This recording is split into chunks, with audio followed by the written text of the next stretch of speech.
kujtoj diçka, nuk e di do të gjendet ndonjëherë.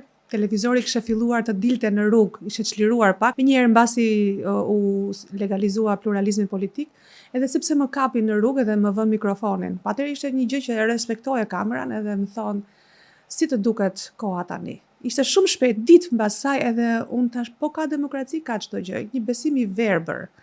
Pastaj me kohën kam njohur atë që për mua ishin gratë lirie që donin, dhe mënyra se si pastaj erdhi kjo e ardhmje ishte me surprizat e bukura. Për shembull, për mua ka qenë shumë surprizë e bukur zgjedhjet e para pluraliste që u fitua nga opozita, që ajo ishte një ktesë e vërtet.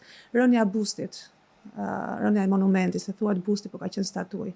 Ajo ishte një ngjarje jashtëzakonshme, domethënë kemi qarë nga gëzimi. Pa imagjinueshme për kohën, natyrisht sot duken dhe ato do ndodhnin, po unë mendoj që lëvizja i përshpejtoi.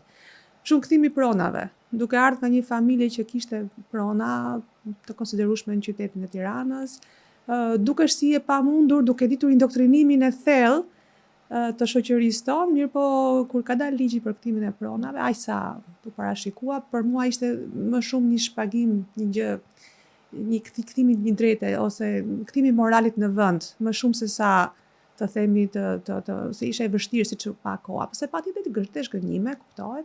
Megjithatë unë them liria e lëvizjes. Menjëherë më mbrapa mu dha mundësia të shkoj në Gjermani. Ishin gjërat pa imagjinueshme kaq kollaj. Shumë pak e kishin shansin.